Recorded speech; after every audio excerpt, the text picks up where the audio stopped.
prihaja do problemov, na katere sedaj opozarja že nekaj časa tudi Evropska unija, ko pa je, da v Sloveniji niso ustrezno urejene zakonske in druge rešitve v zvezi s stečaji. Stečaj v gospodarstvu sicer po svetu normalen postopek in ne pomeni nobene katastrofe. V Sloveniji je zadeva precej drugačna. Veste, da so praviloma stečaji izenačeni s totalno likvidacijo in razprodajo podjetij, ker v svetu ni isto. V svetu praviloma stečaj pomeni zgolj, da se poišče nove lastnike, da se ohrani vse, kar je produktivnega znotraj podjetja in da to podjetje posluje naprej. V Sloveniji, kot rečeno, praviloma pride do totalne likvidacije, do razprodaje, pri čemer pa je Slovenija svetovni fenomen po dolžini trajanja teh postopkov, ki se praviloma vlečejo leta in leta, nekateri pač tako dolgo, da enostavno ni mogoče tega tolmačiti drugače, kot da gre za interes tistih, ki stečajni postopek vodijo, torej stečajnih upraviteljev, in da pri tem praviloma na koncu upniki potegnejo kratko.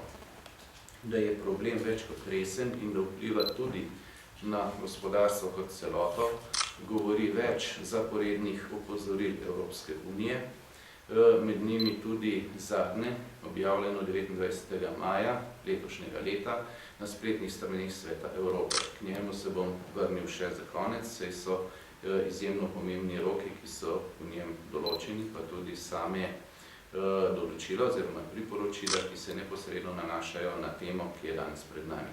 Veste, da v času ministra Zalarja je bil spremenjen zakon, ki ureja stečajne postopke in da s tem je bila ukinjena varovalka prejšnjega zakona. Obenem je bil predviden nov pravilnik, ki pa ga minister Zalar zelo dolgo časa ni predlagal.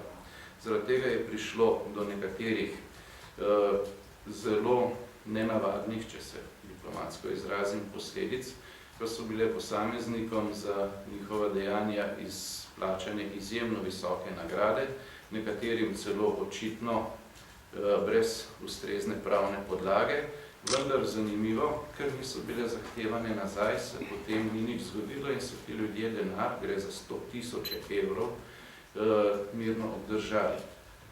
Težko bi se uprli vtisu, da je šlo za namerno pomanjkljivost, kajti v SDS smo ministra na to opozorili, smo v času sprejemanja zakona predlagali ustrezen amandma, ki ga je takratna koalicija mirno povozila, verjetno je vsem jasno zakaj, posledice so tu in očitne. Obenem pa je potrebno opozoriti, da gre pri teh zgodbah še za nekaj. Skozi čas se je zelo jasno pokazalo v posameznih primerih, da obstaja naveza med sodniki, ki se s to temo ukvarjajo, med stečajnimi upravitelji in še kom, in da je zato izraz prijatelji v stečaju več kot upravičen. Žal se je v teh dneh končala ena od teh zgodb. Veste, da je v enem primeru bila zahtevana sankcija zoper dve sodnici, vendar da se na koncu ni zgodilo nič in sodnica, ki je bila vpletena v eno od najbolj odmevnih afer, ki se je celo končala s pravnomočno obsodbo enega od stečajnih upraviteljev, sedaj lahko celo napreduje v svojem poklicu. In potem se čudimo, če pravosodje ocenjuje Evropska unija kot eno od najbolj kritičnih točk Slovenije oziroma v zadnjem obdobju celo kot najbolj kritično točko nedelujočega sistema države Slovenije in tistega, ki pomembno ovira slovenski razvoj. Takratni cunami, kot bi lahko rekli, izplačil posameznih odškodnin, se je kasneje odrazil tudi v nekaterih aferah. No, ob njih so prišle na dan tudi slike, kako se lepo družijo na kakšnih zabavah posamezne sodnice s stečajnimi upravitelji in z drugimi, ki bi morali pač delovati avtonomno v teh postopkih in ki so zanje tudi odgovorni. Kot rečeno, ne samo, da se nikomu ni zgodilo nič, eden od teh primerov se je končal na način, ki sem ga pravkar opisal. Zdaj pa, zakaj se s tem ukvarjamo v tem trenutku? Veste, da v času, ko je Slovenija čedalje globlje v krizi, zaradi pač vlade, kakršno imamo, je Svet Evrope 29. maja, to sem že podaril, na spletnih straneh objavil več priporočil, vsa seveda usklajena in overjena s strani Evropske komisije. Nekatera od njih se neposredno nanašajo na področje pravosodja in ta, dovolite, da tudi posebej poudarim. In sicer, naj se dosedanja prizadevanja za zmanjšanje trajanja sodnih postopkov na prvi stopnji v civilnih in gospodarskih sodnih zadevah ter število primerov, ki čakajo na obravnavo, zlasti v zadevah, ki se nanašajo na izvrševanje.